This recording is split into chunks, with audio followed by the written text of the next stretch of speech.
your life a light.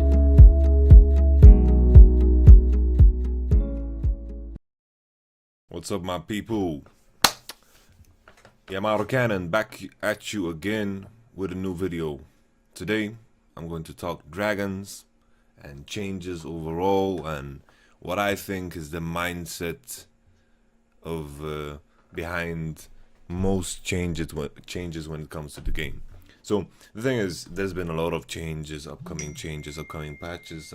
Screw you, phone. I'm not doing this again. I'm just muting.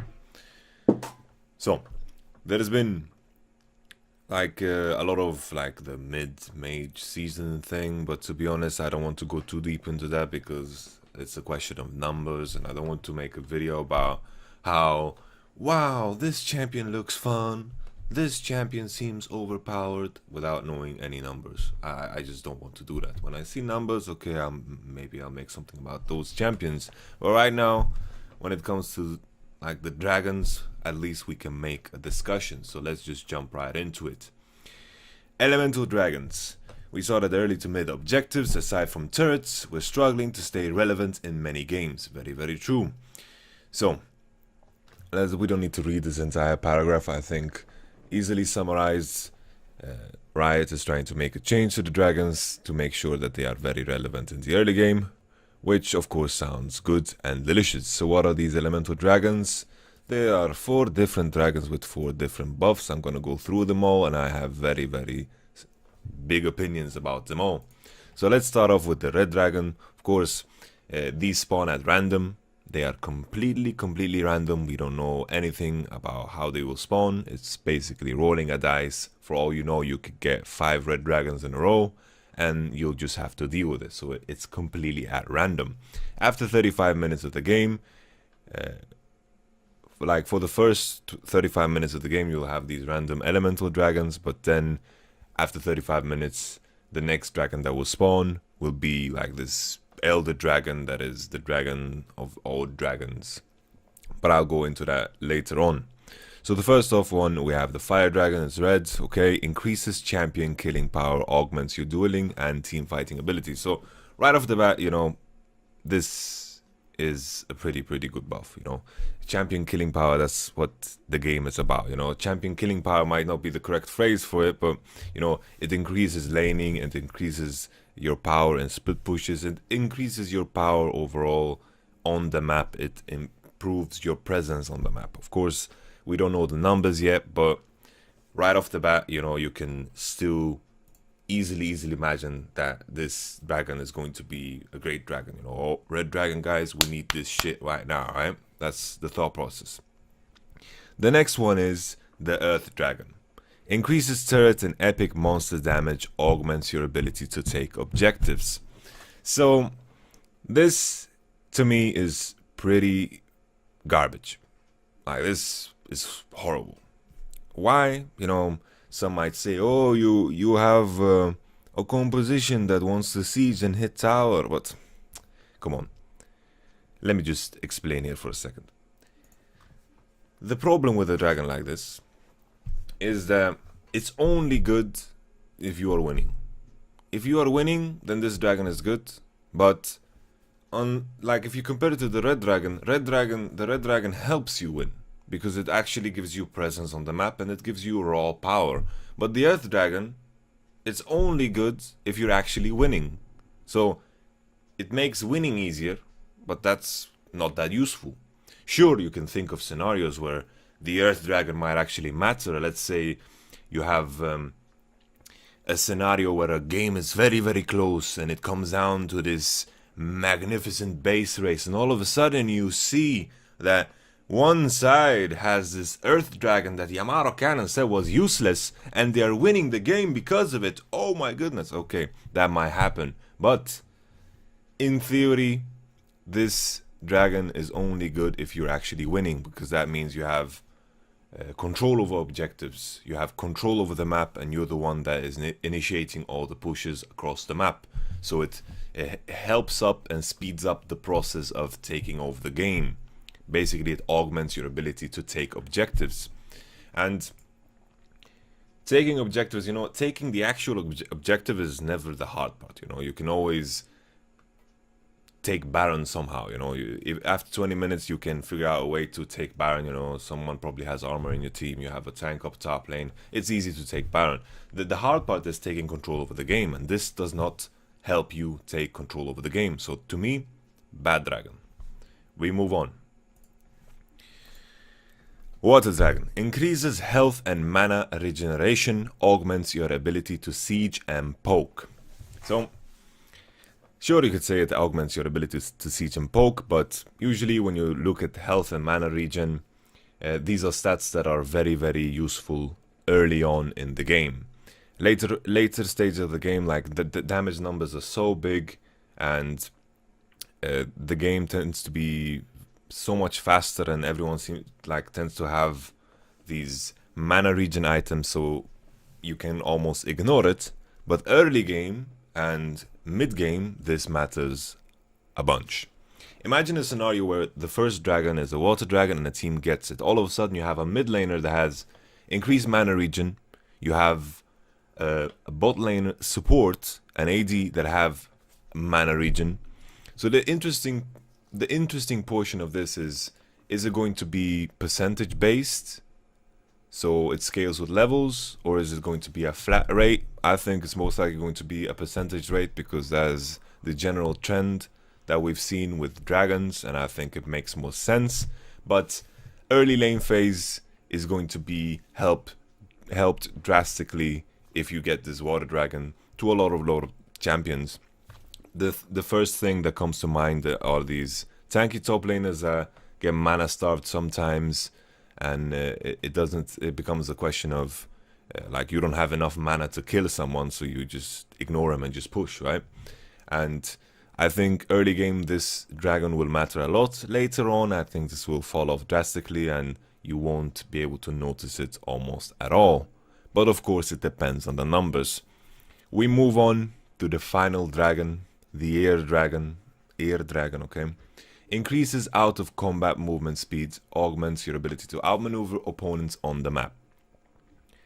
So the problem with this one, the big problem with this one is either it's going to be completely useless or it's going to be completely broken. There's no balance, it's very, very hard to find a balance with something like this, because in one way it might affect the game so drastically that, let's say you are 10 seconds ahead of the enemy team to every location. If you base, you're faster. Then all of a sudden it's broken, it's so broken. But if the difference is minimal, then all of a sudden you just don't care. You just don't care, because I don't know. The number is important. I think this is either going to be completely broken or completely garbage. I don't think there is any middle ground when it comes to the air dragon. So I wish you a long and healthy life, air dragon, because I think you're going to get changed at some point. So when we move on now, you have some dragons that are shit, some dragons that are good, and of course we need to look at the final dragon.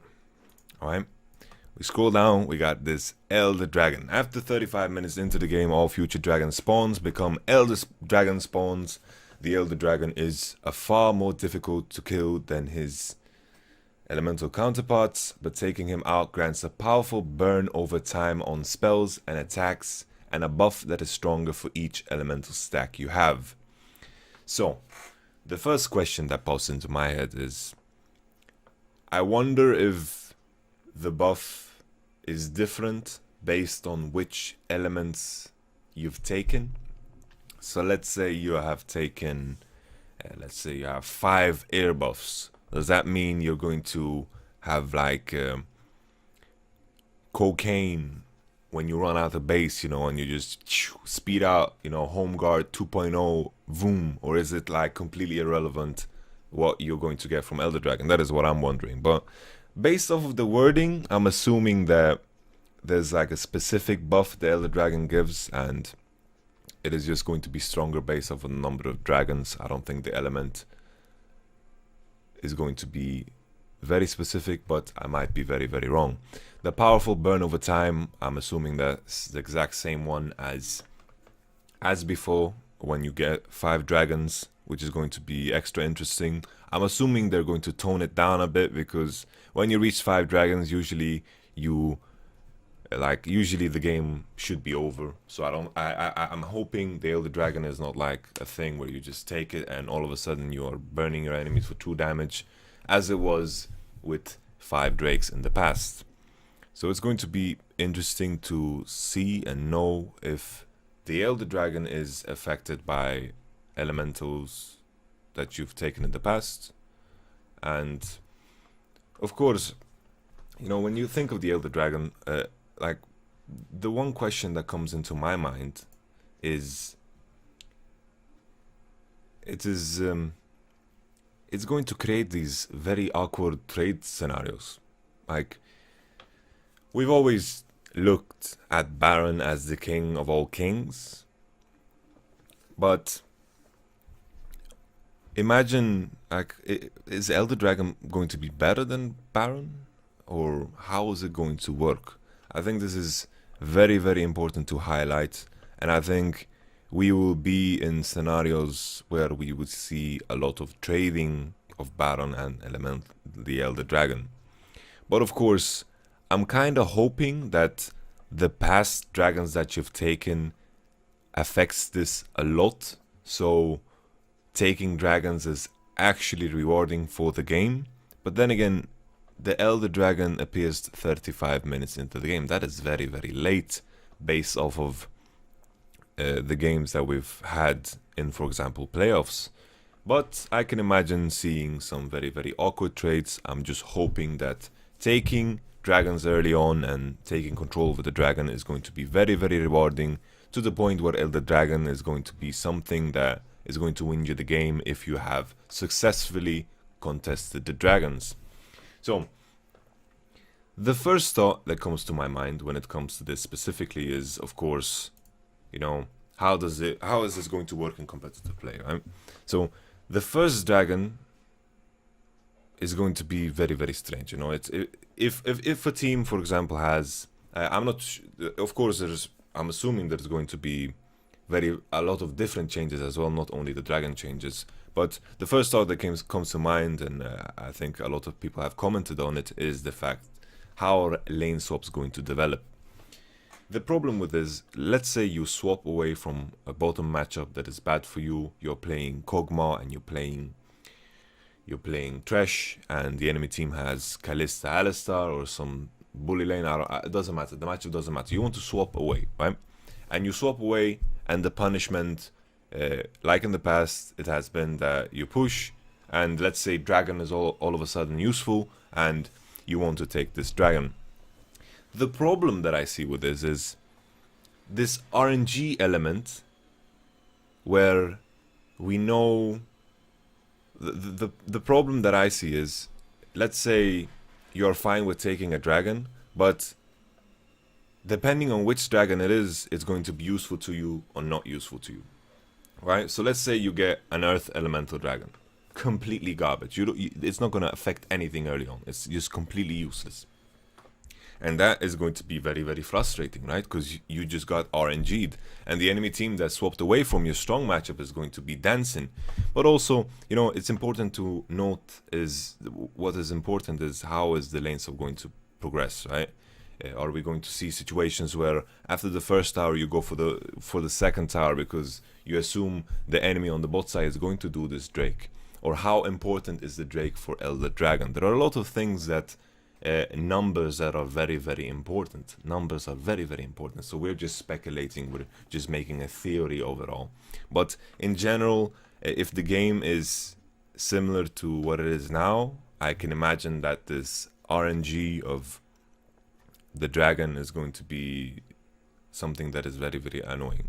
But of course, doing dragon is going to be something that loses you a lot of tempo. So unless you get instant power from the dragon, it's not going to be useful. So let's say you go for the push and all of a sudden you decide you want to do the dragon, but you notice it's an earth elemental dragon, and you lose so much tempo and you get no instant effect because the earth elemental dragon is only good when you are winning.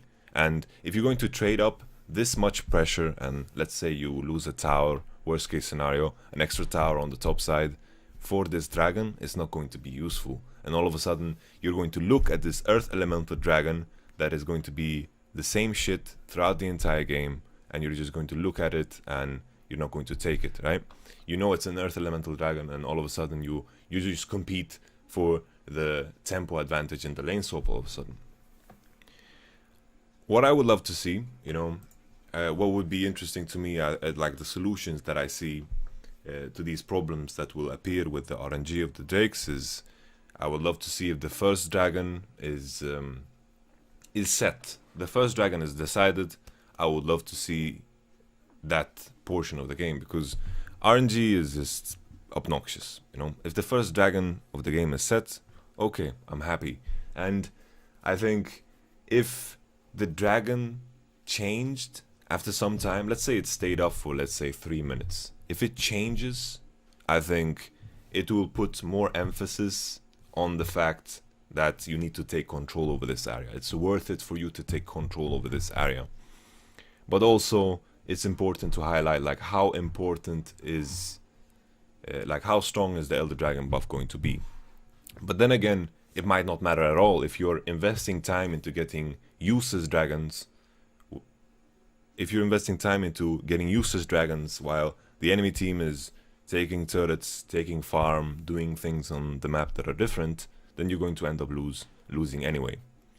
So I think there are some dragons that are completely garbage, and I think that's going to be a big problem as I see it for now, the RNG element overall. Okay. That's why, I mentioned earlier, other changes are important too. Other changes are very, very important. But, there's been like a massive outburst already. People have complained about the changes, and, sure, these might not be the best changes or right changes, but I'm happy there are changes at all, because, we need to keep in mind that Riot need to cater the game to the general audience. They cannot cater the game for competitive play, because this just such a small percentage of the player base are competitive pro players. With that in mind, they need to cater to everyone, and this is just like our reality. I wish it wasn't so that everything was balanced around competitive play, but realistically that's not possible, because the competitive part of the game is not what is making the company money. So the average player is, of course, pretty bad. This is a very, very separate subject from the dragons, but I'll wrap it up nicely, so just bear with me. It's like Riot has done a pretty fine job of like deciding on balancing some things around competitive and balancing some things around the average player, which is pretty, I don't want to call the average player bad, but compared to, like, if you compare the contrast between a pro player and the average player, there's a vast difference, right? So with that in mind, for example, Azir, Azir in solo queue, shit win ratio, in competitive great win ratio. And I think that is a great example of Riot balancing towards competitive play, which is great, that's wonderful, great. But then you see these examples of, for example, Teemo getting nerfed, Garen getting nerfed, Swain getting nerfed, are out of nowhere, RKO'd, and you're like, what is this, But in lower elos, maybe people struggle to stay out of bushes, and that is a nerf that is catered towards the general audience.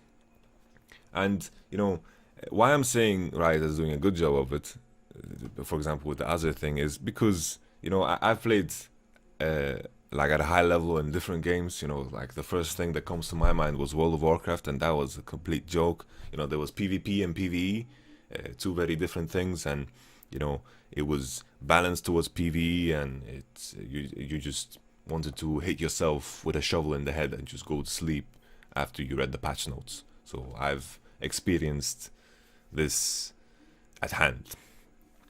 You know, but it's important, you know, for us pro players and coaches, etc., to keep in mind, you know, a lot of people are very quick to complain about changes, you know, and that's okay, you know, that's okay. But I think it's important that we realize that the esports scene is just a way to promote the game. It is just a way to promote the game, and pro teams are promoting the game, and in the end, that is the job that we have, you know. Figuring out and playing it at the highest level, that is a job. But if you boil it down, we are just promoting the game, we are representing the game, and changes are going to be good and healthy for the game regardless of what change it is, because all of a sudden teams are competing to figure out the best way to play the macro, etc., and that is what is going to keep the game interesting and fresh. It's like, if the game is completely figured out, you know, macro wise, and all of a sudden you can write a book on how you're supposed to play, and you know, all of a sudden everything is figured out, you know, and the mechanical aspect of the game, sure, it's interesting, you know, it's interesting to say, for example, Senkok's killing 4 people, or, you know, all of a sudden you have this scenario where mechanical outplay matters, but the mechanical part of the game, that is like the big difference between esports and regular sports. The mechanical aspect of, for example, football, you know, you can go outside, you can grab a ball, you can practice free kicks for a week straight, and you're going to be better at free kicks, right? Because the mechanical aspect of football, and of course the physical aspect, there are higher ceilings, you know, you can push yourself. But in a game, you know, for example, let's say you practice LeBlanc, and you go into a custom game and you practice 100 combos, you know, you're not gonna do more damage because you practice 100 combos, you know. You might be able to click better, but the mechanical portion of the game, like, the ceilings are very obvious, right? So the strategy portion, the macro portion, needs to remain interesting, you know. There are a lot of examples where you can see where you've reached the ceiling in macro play as well. You're basically at the ceiling, and you can make minor tweaks to here and there, you know, but you've reached the ceilings. Then you need to reset, and a new patch needs to come in order to keep the game interesting and fresh. You know, the best example of this is, for example, SK Telecom at Season 5 Worlds, you know. Bam! They figured out the patch big time, and you could just play it by the book, right? There was like a book on patch 5, and you just play it that way, and there was no innovation because SKT just figured it out. They were the best at that patch, and they showed it, right? That's what's interesting, right? If the game was the same patch for such a long time and there were no major changes, then it would be very, very boring. You know, it would be boring, and it would be same thing over and over and again. So you know, it's like the game will eventually, on every patch, it will get figured out, and like a patch king will be crowned, you know. So to me, you know, regardless of what changes are coming, I think it's very, very healthy that changes come, because it keeps the game interesting, it keeps the game fresh. And I'm not saying, you know, I'm not saying the dragon changes or whatever, I'm not saying the changes are the correct ones. I'm just happy there are changes, because, you know, I read something that someone wrote, I think it was amazing, that we should go back to season 3 times, you know. And, you know, sure, like there's some merit to that. There were things that were more fun, but to be honest, you know, going back to the same old thing, you know, in season 3, you know, mechanical play was very important. You had the Oracle buff, and all of a sudden, you know, there was, like, the game was very, very snowbally back then, you know. People had things to complain about back then, you know, but the grass is always greener. And I think as long as we're getting changes, I'm happy Riot is taking risks with changes. I'm not saying the dragon changes are the correct ones, but I'm happy there are changes, because patches get figured out and patch kings get crowned. Change is good. So, One thing that I do want to mention, though, I mentioned Season 5 Worlds patch, and that was kind of confusing. It was such a big patch. We haven't seen a patch of that size in ages, right? So the only problem I have with the changes is the consistency of it.